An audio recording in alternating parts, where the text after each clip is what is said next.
Hello there and welcome back to the Worship Podcast. I can't believe it's worship.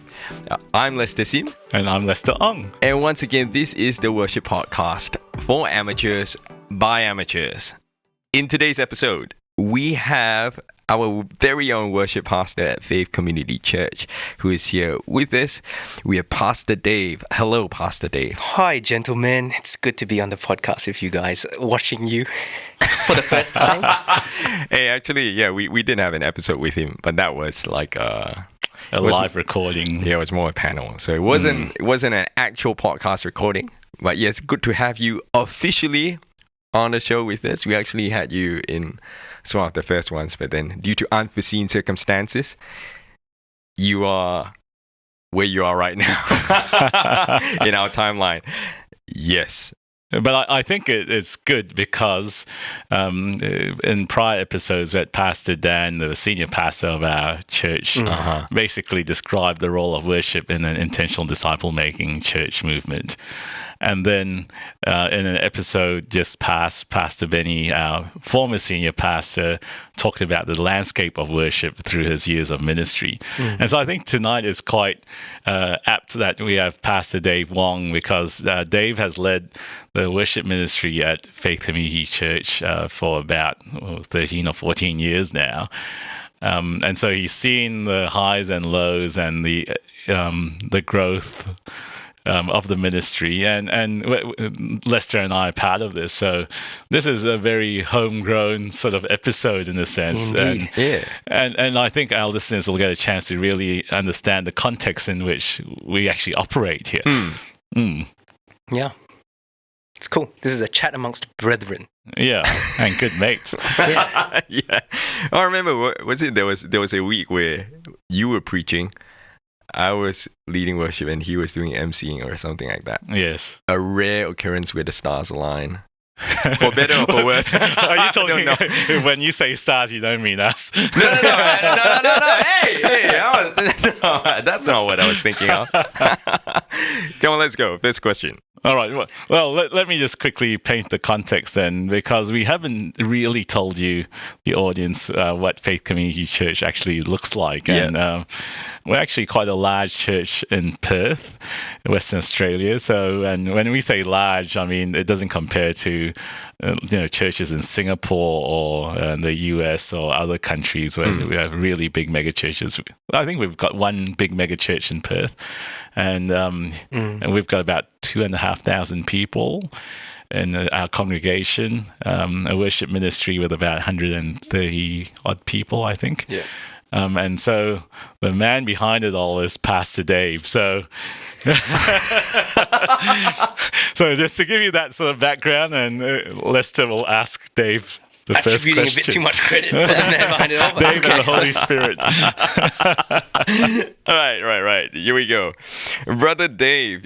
Yes, Brother Lester. Could you tell us your journey in becoming a worship pastor? And because you're not old, but you have been serving for a long time as a worship pastor. So definitely you stepped into the role pretty early on. And just tell us your journey in that, and what's your journey been like overseeing FCC's worship ministry? Yeah. So I grew up in FCC. I was born and raised pretty much here. It was the first church I attended when I was a youngling. And I always found myself drawn towards worship for some reason. This was even before I had any kind of worship related skill sets. So I couldn't sing at the point in time. I couldn't play any instruments. But for some reason, I was always drawn into worship. I remember the first thing that drew me towards it was coming to church early with my parents one service. So I think they were involved in ministry in different capacities. And then I was just watching the worship team rehearse for the Sunday morning. And something inside of me, which I still can't explain to this day, just made my heart jump and just, maybe it was the drums, I don't know. But it just made me go, I want to be a part of that. And it was really strange because I literally had no inkling towards music or anything of that sort at that point in time. So that's what kicked off. Wait, how old were you? I would have been lower primary school at some point. I don't remember the exact age. Lower primary school is what age group? Could have been like 6, 7, probably around that age. Yeah. So yeah, that was my first inkling that I was drawn towards worship for some mysterious reason. Yeah. The next big step into worship was probably when I was invited by a youth leader at that time to serve as a keyboard player in the youth worship team. So I had, by that era, grown into my Asian childhood dreams of studying piano and all that kind of stuff. Dream or forced? There is no dreaming in an Asian household. God works all things together for the good, is all I will say. So, love-hate relationship with that part, but yeah, because of that background, I got asked to join the worship ministry in the youth, started serving there, and really grew a heart for worship ministry. And just, I think the thing that drew me to it was being able to see people genuinely and authentically encounter God in worship. And that made me fall in love with it. It was just seeing people being able to really express themselves, really come into a place where they genuinely wanted to love God, worship God. And there weren't many things that I saw in life that could help someone reach that point, like right in front of you. So to me, that created a huge amount of meaning behind that. So essentially, I never stopped serving since that point. Served in keyboard, served as an acoustic guitarist in different areas in high school and stuff like that. Took up worship leading, took up worship directing for our Kinetic worship team, which is our youth worship team once I graduated high school. Did that for 5 years. During that period, started serving on the Sunday worship team, which is we used to call it the main worship team back then. And then just, things spiraled out of control, and before you knew it, Lester and I were being asked to take over the ministry. No, hold on. It spiraled out of control because far from doing music, you pursue the most anti-music thing you could ever do, and you became an accountant. I did. But that is a life story. So, okay. That has an interesting story behind it, which I don't know how much to go into here, but during my period of serving as a Kinetic worship director, my youth pastor at the time, plus some other trusted friends, started to seed this idea in my heart of, why don't you consider doing full-time ministry? You seem to have a gift or an anointing or whatever for it. And so they seeded the idea in my mind and my spirit. And, the more that I thought about it and prayed about it, the more the desire came. But at the same time, I was at that point studying accounting because I didn't know what I wanted to do in life. Accounting was the shortest uni degree that I could think of. 3 years. My older brother had done it. And apparently it's supposed to be very wide-reaching in terms of the things that it could, help you to do in the future if you weren't very sure of your future. It's so different in Singapore, though. Is it? Yeah, in Singapore, accounting is they take it seriously. Yeah. If you're an accountant, people know, wow, you are someone who knows what you want to do, kind of. But okay, I guess it's different. Okay. That was not my case at all. Yep, I was there crunching numbers and I had no idea why. But I wasn't really enjoying it.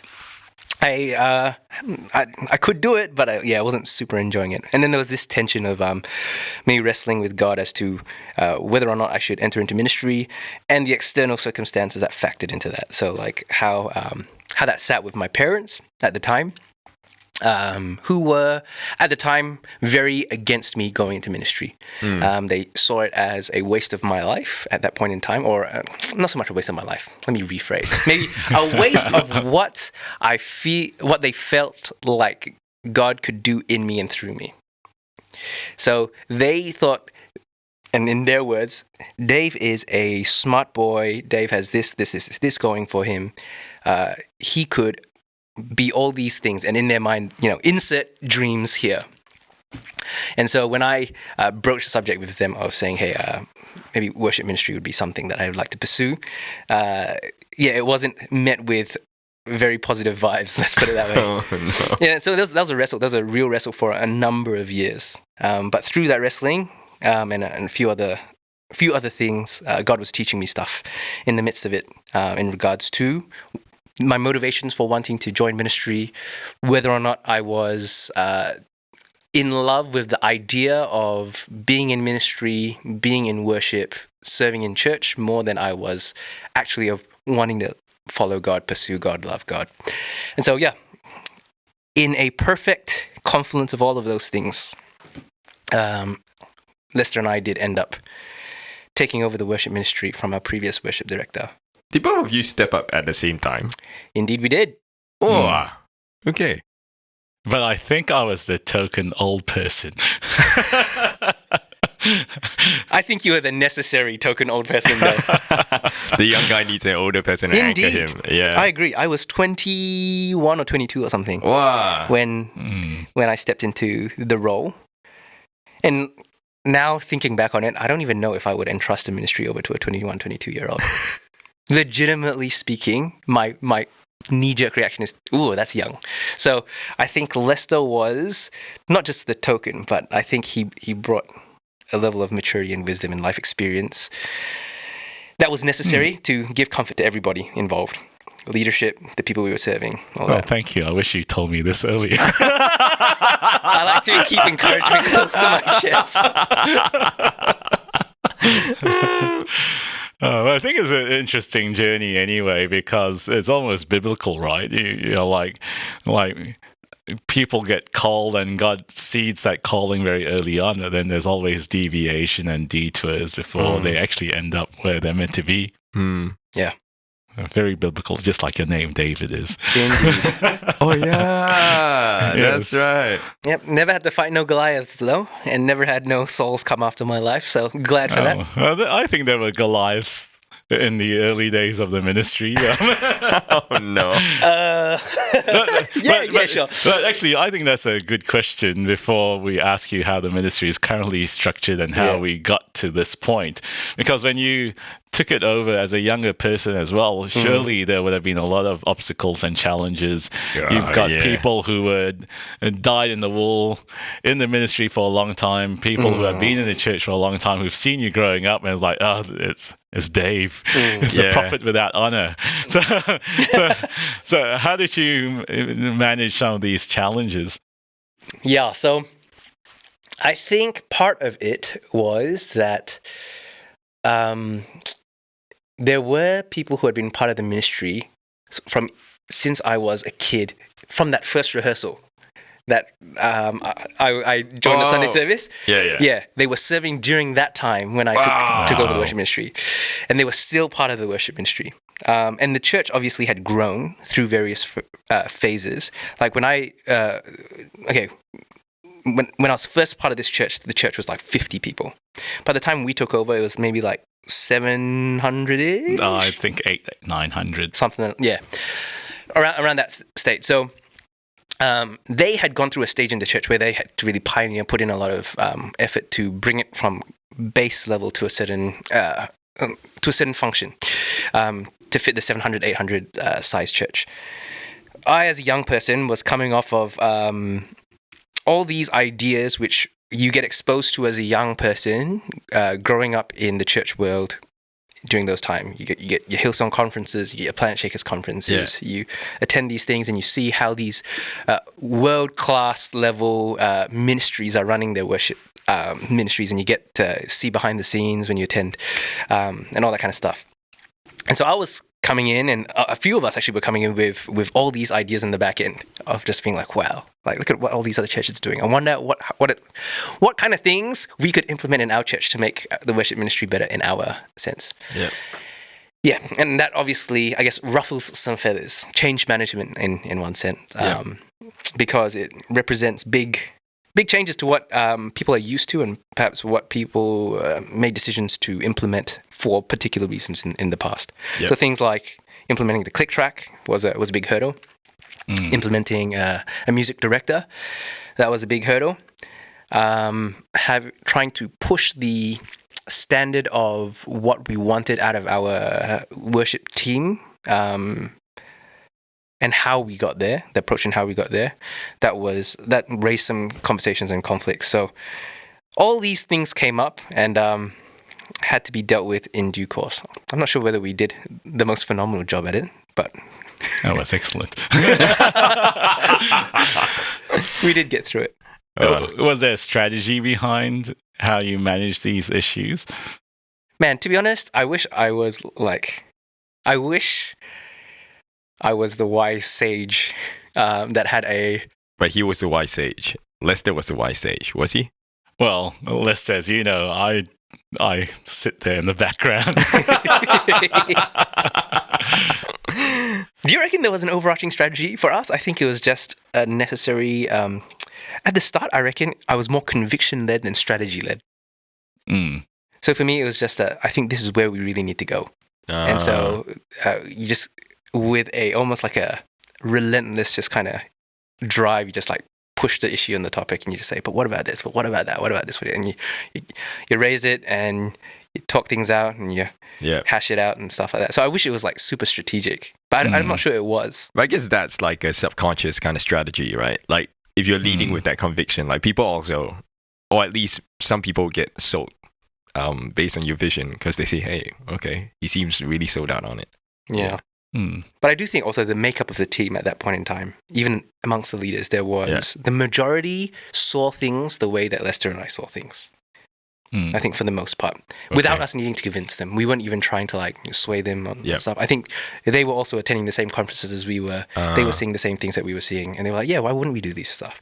So, in that sense, the conflict came from maybe a vocal few who were more dyed in the wool than perhaps the rest of us. And maybe you didn't see it as strategy. So I'm going to now reflect a bit too, and I promise I wasn't going to say too much, but do it. I think when I reflected on that early period, one of the things you did do well was you talked about the people. You sort of slowly changed your leadership team. And you added more people who, not always, and including myself, not always people who would agree with everything you wanted, but at least we all shared the same heart for where we wanted the ministry to go forward. And I think, so that's one thing I noticed. A second thing I noticed was the delegation, and so you started to structure the team in a way where you gave responsibility for certain things to certain people.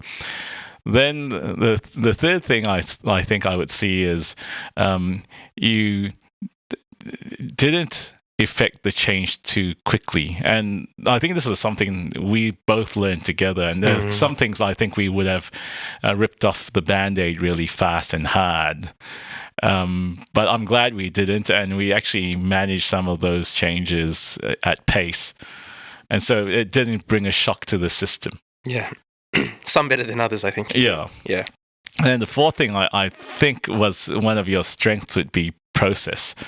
And I think that still remains one of your strengths, is like bedding down processes. And I think one of the ways you got the team to play better was to basically keep saying, play better. What a process, guys. Well, play better. Play better. But everything was built around that, debriefing after the service so that you can get a better idea of how to improve, listening to and we still do this. I hate it, by the way. I don't do it. But, listening to the stems, the recordings of the service, and then your particular part made louder than everyone else's, so you can listen to where you sang off or sang off time. So we did do all those things. Yeah, so lots of little processes.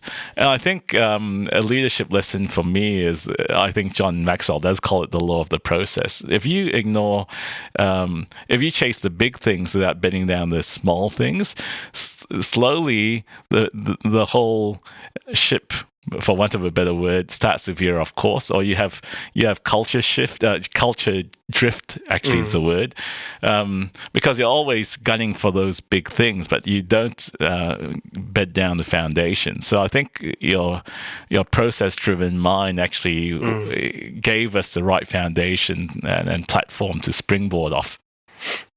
Oh, thanks, man. And that's why you're the wise one, because you can see all these strategies taking place. Accidentally. And here I am just winging things left, right, and center. I'm just doing things based on conviction. I do want to ask Dave this question Yeah, go because ahead, probably within a year or two, he pitched a vision which I never agreed with, and I'm not sure if you still. I do remember it. hold And I on cringe. to- Don't bring it up, man. Yeah, go bring on. it up. Bring it up. Tell us. Nah, you got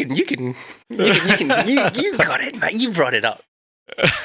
Dave said, the vision for our ministry is we want to be a world-class worship team. Yes. Oh, I actually was about to ask you about that because you referred to Hillsong, the conferences and whatnot. And it seemed like, because you said that was your aim. And I wanted to ask you, is that still your... They weren't necessarily my aim as much in the early days as much as they were the industry standard for what we should, in terms of practices that we should be thinking about. Okay. So it wasn't that I was I desired to become like Hillsong. Yeah. But they seemed to be and they were actually, they were very much ahead of the game in terms of the church world, in terms of how they ran worship and stuff like that. So I think there was a lot to learn from them. But related to the question of, we wanted to be a world-class worship ministry. I don't know what possessed me during that time to say that. But you're pretty hard-headed. You kept banging on about it for quite a while. Wait. Define it, please. Define it. It's a... I Yes. feel like we haven't really put like some concrete ideas to this. So I think I can't recall exactly how I defined it. So let's fill me in if I'm mistaking it. So world class, I think I divvied it up into a few different categories. One was in regards to our skill set. Obviously, I think that would have been the first thing that pops into people's minds when we talk about world class. So having the necessary skills in order to do things really well, almost to the extent when we said world class that we could be one of the churches that people look at in order to, just like a Hillsong, in order to get handles on how to do worship well. The second thing I think was in terms of, I can't remember, spiritual excellence. Something is basically the spiritual life. I wanted to be world class in terms of having the best worshippers. So devoid from the skill set and the trappings of the actual doing the ministry. I wanted to have the best people, which I still hold to in a degree, but maybe I wouldn't phrase it the same way. I wanted to have the best people who genuinely worship God out of their own overflow life. Because I have always believed that the quality of what we do during our services is linked to the quality of our worship outside. Meaning, our obedience outside, our consecration to God outside. So it's not so much like, are you spending, an hour in the secret place worshiping God every day, that kind of the best worshippers. But I'm talking about the people who are most congruous in their lifestyle. Meaning, I genuinely love and follow God with all of my heart. And therefore, my Sunday is just one small avenue which I funnel that worship into the leading of the service. So that was another one. And I think there was a third one, which I can't remember off the top of my head. No, I tried to suppress that. I suppressed that season. Thanks for bringing that up, Mr. Ron. Wait, so it actually still feels like you still want us to be a world-class worship team? I have pulled back on the language. Yeah, the language. Because I feel the language sounds a little arrogant. Yeah, I think it gives the wrong emphasis. Yeah. But I do think the meat of it, in terms of the substance, phrased differently, couched differently, is still there. Yep. Yeah, I don't know. As we're talking about this, but I guess I'm also on my own journey. But I think when I was younger, I used to resonate with that whole thing about that. Let's aim for something like that. But I think Japan just kind of deconstructed this entire mentality of what worship's meant to be like. And now I look at something like that, which I used to believe in wholeheartedly. I look at that and go like, oh, is this something that pleases the Lord? Which part? Like, I think the whole bit about like, you're talking about like musicianship and stagecraft and all that sort of stuff, is it? Ish, yeah. Kinda. it's difficult to say. I guess like the entire pursuit, is that what he wants for the church? I don't know, and I don't think this is a conversation like for right now. But like I do think about that. I really still feel like there's nothing too clear for me. Yeah, would you agree that like Japan kind of also semi did that? Yeah, and I think I've said that maybe in earlier episodes. I can't remember now. Yeah. About the Tabernacle of David versus the Temple of Solomon. Yeah. But I want to take that point about influence, because don't you need to influence in order to help somebody? So if you wanted to promulgate discipleship, if you have no influence over a person's life, you can't speak into that. If you want to make them better worshippers, without the influence, you can't speak into that. So the influence opens the door at first, and the influence is actually what helps shape another person. Yeah. Yeah. So I don't think influence in and of itself is a bad thing, but I have qualms as to whether the pursuit of influence is a bad thing. So I think influence that comes when you're not pursuing it seems to be a gift from God. Yep. And your heart posture towards it, similar to wealth, Yep. Dictates whether or not that can be used well and stewarded well, or turns into a poison, like I mentioned earlier.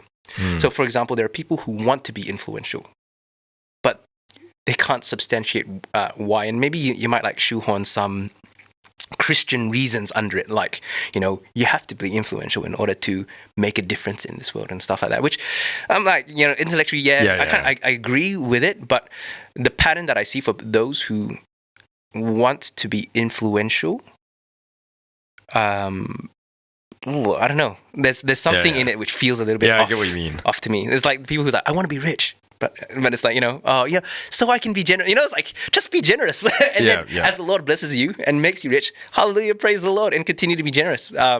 So with influence, I think faithfulness is the more important thing. So if you're faithful, God says, faithful with little, faithful with much. And so I think what I would rather pursue is faithfulness, and then let the influence come out of the faithfulness. As people see it, and if they're attracted to it, and they say, look, I like how you serve the Lord. I like your heart. So can I learn from you? That's not an influence which is like, I've created my social media following, and I've like curated something really good to like a brand that's easily accessible to other people. And, God bless you if that's your strategy. But for me personally, I would rather try and stay faithful to what I feel God has called me to do, and then let any influence that comes out of that, praise the Lord, come out of it. I'd agree with that. And I do think it's also important to see what you're influencing people to. Yeah. Cool. Can you? You paused. I'm sorry. It's like you paused.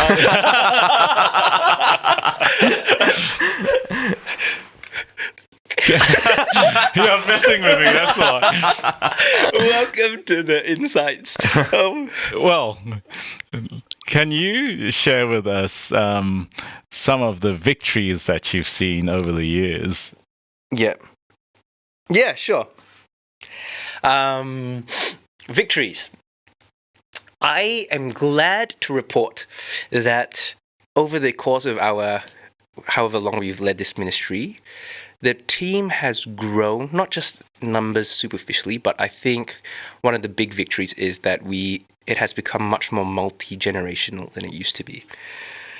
So I think a few years into our leadership, we had this idea / conviction that we wanted to bring all the worship teams across the church together somehow. And to create like a pipeline of worshippers throughout our church who are involved in the worship ministry, rather than falling out based on your season in life. So serve in youth worship, and then you go to uni and then you drop out, or etc., etc.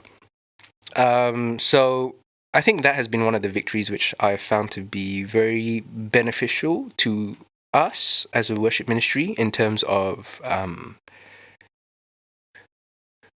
in terms of bringing in fresh ideas, fresh blood into the ministry, allowing people to step up into a deeper level of commitment to God if they feel so called in this ministry. So I think that's been really cool. And now, like, we've got worship leaders who literally have gone through the system in that sense, have served all the way from a youth, and now they're serving on our Sunday services. So that's been cool. I think that's a victory to celebrate.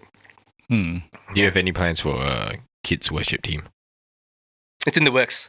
It's in the works, but I'm not actively working on that at this stage. But some things are burning along the ground. Interesting. Yeah, it is, and I'll be interested to hear what our listeners think about this, because I think the integration of the Sunday team and the youth team and the campus ministry teams, we're all kind of singing off the same hymn book, for want of a better analogy, but our styles are different. Correct. Yep. But when we're talking about kids' church, the vocabulary is completely different. And I think the challenge it's sort of foreshadowing is we never know how to sing these songs. Yeah. We don't even immerse ourselves in some of these songs. And so integrating the kids' ministry would be a bigger challenge than anything else we've seen so far. Yeah, I think we're already experiencing it to some extent, even with our youth, with Kinetic. Oh yeah. Actually, a lot of them, if the three of us went back on a Friday night and had a listen, we're just like, what song is this? Yeah, I'm pretty sure. Yeah, we'd struggle the same way. Yeah. But I think the strength that the relationships that we have built by making the worship team more intergenerational is that we get to speak into each other. Yeah. Maybe not at the song level, because we don't know all the same songs, but principles level, what we believe about worship, what we think worship songs should say, should steer clear from pitfalls, gleaning the wisdom of the older, passion of the younger. Yeah, I think that's been a good thing for our team. Yeah, I think we had a scriptural anchor. I was trying to look for it, but I'm not fast enough. But actually, the Tabernacle of Dave. Sacrilege! this picture of the fathers and sons serving together on their musical instruments, and that was really the picture.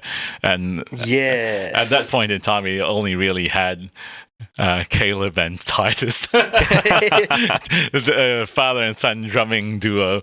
But and over time, I think we don't see the biological outplay of that so much, but certainly you do get the sense of older and younger together, shoulder to shoulder. And in fact, when we talk to Siska next, she's transitioned her leadership role out, and it's almost like she's replicated herself to a younger person. So it's quite an amazing thing to see that happening in real time. Yeah.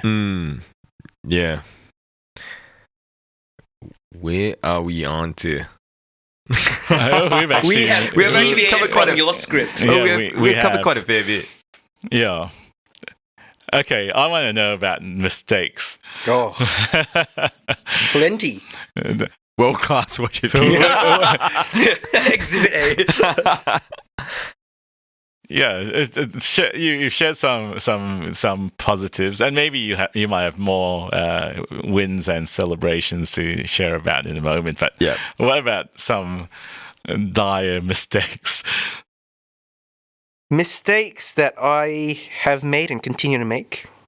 Oh, many. Okay, so people are always dealing with people. I think is always the hardest part of ministry. Yeah.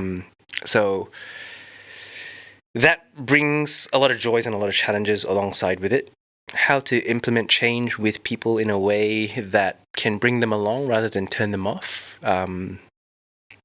has been hit and miss.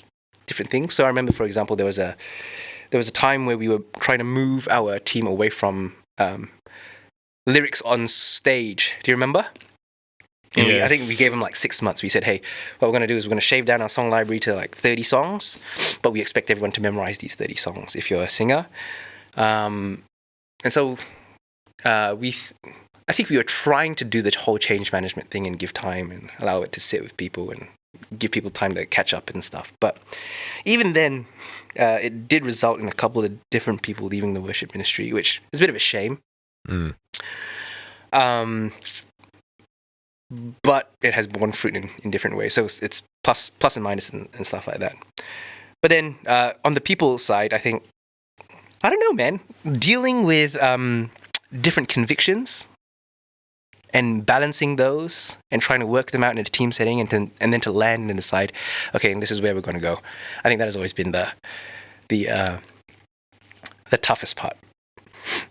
So has there been a mistake though, or you've perfectly balanced? No, I don't think I've ever perfectly balanced it. I think it's always been in flux for me. So there have been times where I have tried to draw a harder line in terms of saying, I think this is where things should be. And sometimes it goes well. Sometimes you can feel the pushback and the bite of it, the aftershock on the ground a little bit. And it surfaces in little things, comments, feedback, how different people take things on. There have been times where I think I've played it too loose and I've not been firm enough. And so it results in maybe deviations, which in the heart of trying to be, how would I say it? In the heart of trying to let people do people, you know? It's like, this is your conviction. Let me let you run with it and see how it goes. I think there have been times where I'm like, I don't know if it was, in hindsight, a great idea to do it from that extent. Maybe part of it also is because we're like it's a high stakes ministry in one regard.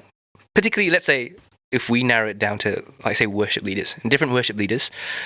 I think even now we have this same like conversation going on. Different worship leaders have different proclivities towards certain styles, ways of leading worship, the kind of songs that they sing, the content of the songs they sing, the focus, and stuff like that. We are a high-stakes ministry in regards to when we allow this to allow everyone to explore these things, and we have to some degree. The effects of it are borne by the congregation that we lead. And so, in one sense, it shapes the spiritual formation of our church. Yeah, and it can raise questions, and then there's conversations that need to take place on both sides. You know, with worship leaders, with church congregation members, with leaders within the church, with different people, and you're just like, you're juggling 18 balls. And they're being like, okay, so they'll be like, hey, how come all the songs I've just noticed over the last 2 months have all been this type? And then there's a conversation there that takes place, and then there's a conversation that takes place with worship leaders about, hey, maybe we should, be contemplating these kind of things, but that's not what people feel necessarily passionate about or how they feel worship should be. And so I think dialogue is always the hardest part of ministry, to be honest. Bringing alignment. All right, let me take you to a positive then, because talking about things like the song choices, and this is completely pragmatic. And in my travels in worship schools and the like, I'm often asked that question. People want different songs. Yep. Sometimes the pastor tells us they want certain songs. Yep. All our worship leaders are doing different things. So I'm going to take you back to an earlier time when we did try to harmonize the worship leaders a bit more. Oh, yes. And we found that 3 weeks was generally the same sort of vibe, but on the fourth week, we went back to the 1980s. The sound was quite different. And then on the other hand, you had people coming up to the sound desk and saying, "Can we please have more hymns?" Yeah. So what did you do about that? When I was younger, I had a thicker skin. No, but so I ignored everyone. No, but what did we do? we implemented a song library for our church with the intent of trying to create a level of familiarity. So the goal, I think, that we set out as a leadership was that we wanted people to come into church every week and feel like it was the same church. And not like they jumped into a different church based on whoever the worship leader was. We wanted to also make sure that the songs that we sang were consistent to a degree, and the church could worship with a sense of familiarity. So they didn't always have to be reading off the screen. They didn't always have to be like, oh, what is this song? I'm learning something new. And so we shaved down. That was the same time. Was that the same time that we did the memorizing lyrics thing? It sounds about the same. Oh, we shaved down about 30 songs, right? Yep. And we set the arbitrary rule that we just said, okay, to give a level of flexibility, we will allow one of your 4 songs, say, to be outside of this 30-song library as long as the church is familiar with it. Meaning the church needs to know the song. You can't just sing a song that you love in your own time. So if the church is familiar with it, has some history with it, go for glory with it. Otherwise, 3 of the 4 songs will stick to this. And that worked, I think, for the most part. Yeah. I think. Yeah, I think so. And I think for people who are wrestling with this question in terms of how do they get the church on board, one thing I learned from that is it's not about style. It's not about expression, really, and the word you use is the correct one. It's all about familiarity and unfamiliarity. And if something is unfamiliar, then worship becomes harder. Yeah. But if they're familiar, then, and not to say comfort zone as a bad thing, but it becomes the correct platform for you to express your worship because you're not struggling with unfamiliarity. So there's enough comfort there for you to just express yourself in worship. And by the same token, I think it makes introducing the new songs, and this is a personal challenge for me too, because I think I'm a pretty free-handed, creative worship leader, and I've always planned stuff outside of the context of the broader ministry. So I used to just lead whatever songs I wanted to lead, draw from wherever I wanted to draw, and I had to really bring myself to submit to this new idea. And Yes, you did. Yeah, and I think the one song concession was mine, really for me, because I couldn't stand being boxed in like that. But that's fair enough. But it's actually a good thing because as a worship leader, you also realize it's not about me. It's not about my preference. It's not about my style. Yeah. It's about serving the church. Yeah. But we are very blessed in the sense that all of our worship leaders to this day are humble enough to take that on. I know many churches who would be like, they would struggle to have that conversation. Like you could try to do the exact same thing and you would have pushback to no end. Whereas even though within our team we have differences of opinions and differences of preferences, we're willing to at least come together and say, preferences aside, okay, this is what our church needs. So kudos to our worship leaders for that. Yeah, you had a recent time when you had to tell 2 worship leaders to change the song list. Who shall not be named. Shall not be named. He who shall not be He named. who shall not be named. But yeah. But just to reflect on that as well, part of that is the way you've structured the team. Because, again, in the processes, one of the things I do appreciate is that the worship leadership team, the people who really run all the different parts of the ministry, come together once a month. So without fail, we literally meet once a month. And I think whether the people have come in and out of that team, and as the team has grown and gotten bigger, what I think has been important is that over time, whether you like it or not, you become friends. Yeah. And I think that makes it easier to have those conversations. I agree. 100%. Actually, there's something else about structure that we didn't really talk about, and that's how we have 2 worship leaders for Sunday service. Oh, yes. Yeah, so could you explain the heart behind it? Because I don't think this is too common, right? It's not. Usually it's... Lakewood usually has multiple worship leaders on all at once. Yeah. I think some of the bigger churches, this is familiar territory for them. Right. Yeah. But for us, I think it's a recent development. It's relatively recent. We've maybe been doing it for a year. Mm. Yeah. Okay. Yeah. But yeah, the reason that we went into it, why did we go into it? Was because We had a lot of worship leaders. we had a lot of worship leaders. So, I mean, Okay. so Lester and I have been leading since the beginning of our time. And I think there was a stage where it was just me and Lester. And we were doing like week 2 A, B, weeks. A, B, A, B, Yeah. something like that. Yeah. And then it grew to a stage where we had 3, which was like a big change from ABAB, which is like it's a huge, ABC, it makes a ABC, huge ABC. difference, man, in your frequency. And then we got 4 worship leaders, which is great. Once a month, it's like a sweet spot. But then I think one of the side outcomes of like unifying all the zones in worship across our church is that you now have a pipeline of young worship leaders who want to come up. Yeah. And it wouldn't be great for us to like be the lid on them, just like, oh, I'm holding this position, so you Just you wait stay down patiently. there in your youth and lead your worship there.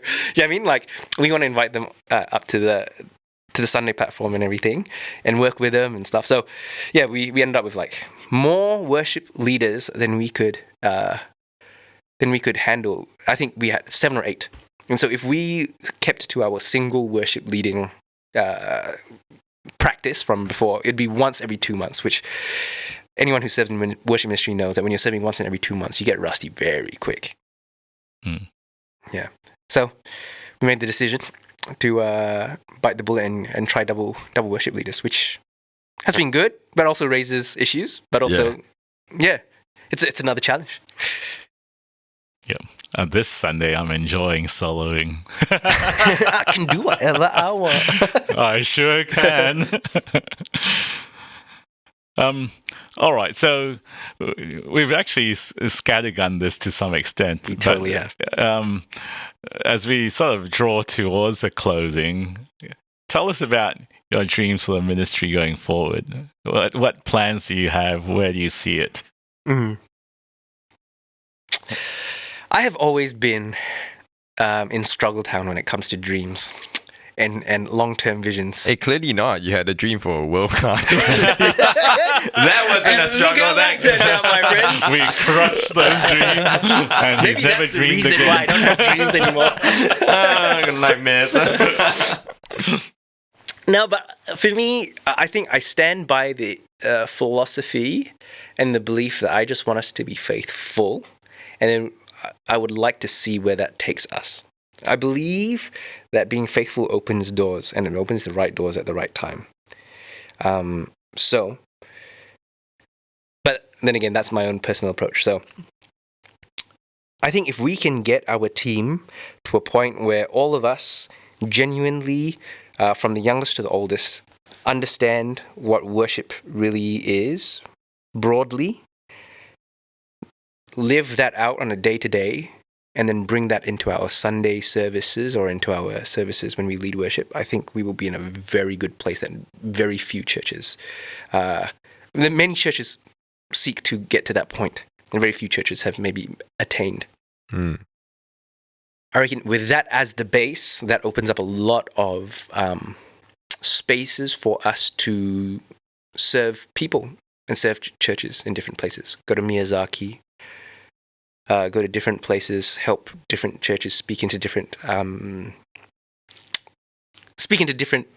ministries and people's lives. For me, you got to have the core strong. You got to have the fundamentals really strong, so that when we go out and we step into the great big things, we are duplicating what is strong in terms of the fundamental stuff and not the superficial things. But I do see that that the worship ministry is already starting to, by no real effort or intent of our own, step into those things. I mean, you guys have been going to Japan for the last couple of years. We're starting to build some level of rapport there and ministry there. Though we didn't take it saying we want to make Japan our own or we want to like expand into Japan. It was not something we desired in that sense, but I think we just wanted to bring our heart there. So I think that's great. Locally, we're seeing that there are different churches and people who are approaching us for just like coffee catch-ups, hangouts, conversations about ministry, about what we can do to serve the body here, which we're grateful for. Again, not something that we do by like putting ourselves out there or trying to be something, but those are exciting. And to me, those are the telltale signs that we're doing the right thing. Yeah. Which actually makes me ask a question, and it sounds like a bit late in the piece to be asking this, but ask away. You've said we're going to be faithful. Yes. And then God will open these doors. Yes. And part of the key is to really develop worshippers, I'm paraphrasing. Yes. Right. So for those of us who aren't in this environment, the question would be, well, how do you raise worshippers in a worship team? How would you answer that? Yeah. I think it starts with leadership first and foremost before you get into your structure and your programs. So I think it is incumbent on anyone who is at upper level leadership in worship ministry to make sure that you have got your priorities right and your head on straight. That you are not seeking glory, because stage ministry, you're not seeking glory for the sake of any glory. That you are really trying to serve, you're really trying to do your best. And I think as you do that and you come honestly before God, the thing that you ultimately always become convicted of is not that the worship team needs to get more excellent, right? It's actually that, man, my heart needs to change. Yep. It's a discipleship issue. It's like, man, I need to die more to myself. I need to genuinely, authentically love God more. And I think once that changes, then the shift begins to trickle down. And then all the programs and stuff that we implement begin to take on that flavor. It just comes out in the language of what we do and what we talk about, why we want to make certain changes, why we don't make certain changes, why we say, oh, maybe we shouldn't do this. It comes out in the conversations, and I think that trickles down. Part of it also is having enough time to dialogue with the different members of our team. So as we've gotten larger, this has become increasingly more difficult. But back when we started, I mean, our leadership team was maybe 8 of us in a team of maybe 40 to 50. So it was like 20% of the team that we were meeting every month as the leaders, and we were just chatting worship stuff. And I remember like we shared devotions with one another. We'd talk about the heart of worship. We'd make each other cry. We would pray. We would talk about what should serving really be like. And I think that in and of itself, though it wasn't maybe structured or planned or like systematic in one sense, I think that helped us all to come to a similar conviction of what we thought was really at the crux of what worship ministry is meant to be about. And I mean, maybe it's a critical mass or whatever, but when you have 20% of the entire worship ministry all singing the same tune, believing the same thing, speaking the same language, I think it trickled down. It trickled down into our team gatherings. It trickled down to every time our sections did we did our debriefs. It trickled down to the section trainings and all that kind of stuff. So I think that's what we can do from a structural perspective, but it really begins with the top. If the top isn't convinced and convicted, you're gonna struggle with that. I actually quite appreciate that perspective, because I think this year we've seen quite a fair bit of opportunities and influence, not just in Japan, but just various things like, and we called it like special projects, just opportunities where people have just come and said, hey, could you do this and whatnot. And I appreciated that we are not seeking those things, but we're staying true to just being faithful. And I think sometimes it's so easy to be in a position like yours and go, all right, what's my 5-year plan? What's my 10-year plan? We're gonna like have 2 albums in the next 5 years kind of thing. And that's like your world-class. I mean, I don't mean to take a shot at that phrasing, but literally, many right? shots have been taken. It's all right. like and you get what I mean, because we look at these churches and we're like, that's what they're doing. We want to aim for that too. We want to gun for that, and that becomes that seeking for that influence. But like what you said, it's almost poisonous. But it's a biblical principle, like what we see in David. staying true, staying faithful in the small little things, protecting the sheep. When a lion and bear comes up, kill the lion and bear. And finally, when there's a time to slay Goliath, like, you're ready, and it's not because you're seeking after it, but you've just been prepared, like, for whatever. Yeah, so I actually really do appreciate it. And I appreciated that. I guess maybe some people would seek after a leader with more vision and like, come on, tell us where you want us to go, give us a plan. But I do see the wisdom in this. Yeah. But it's also a weakness. In one sense, I think that is my personal orientation in terms of how I function best for myself, which I think drives different people up the wall. I think it drives Lester up the wall, honestly, probably here and there, or frequently. But I think that's the benefit of the fact that we work together, which is that he's actually much more visionary than I am and much more creative than I am. And so he offers that, and he creates those moments for the team, which is great. And it alleviates the need for me to do it, because it would be pulling teeth, honestly, for me to do it. I don't think it'd be me in my sweet spot trying to do it. Yeah. Trying to do those things. Yeah.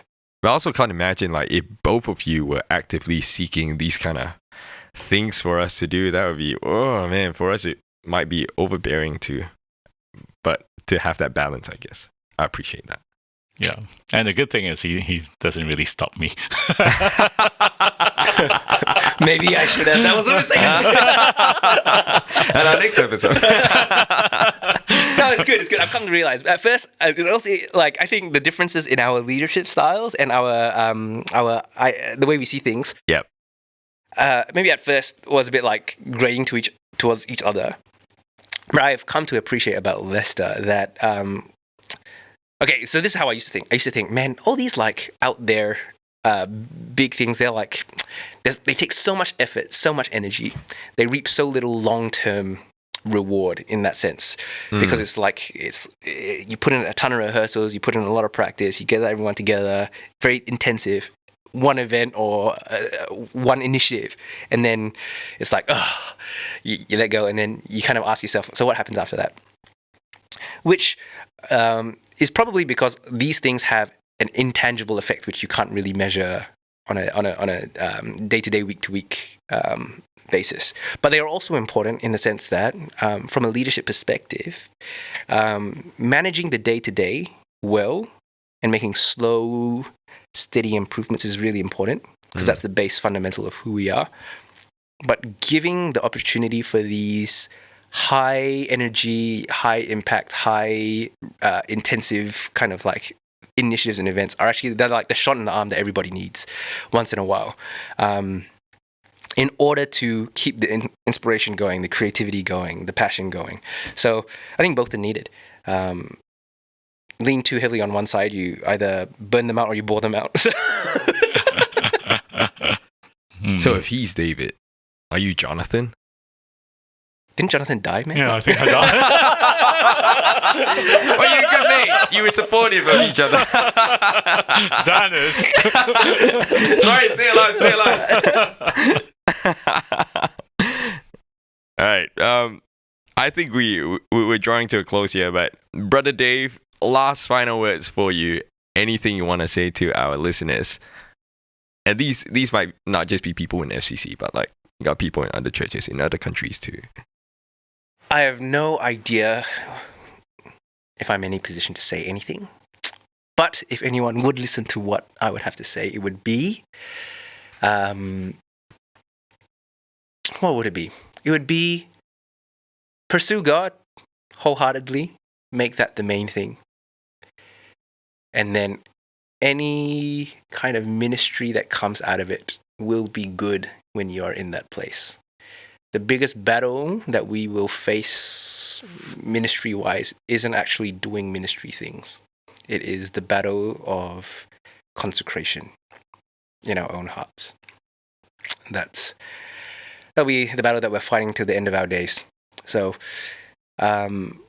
keep that as the main thing. And I think everything else will flow naturally out of that and we'll reap the fruit of that. All right.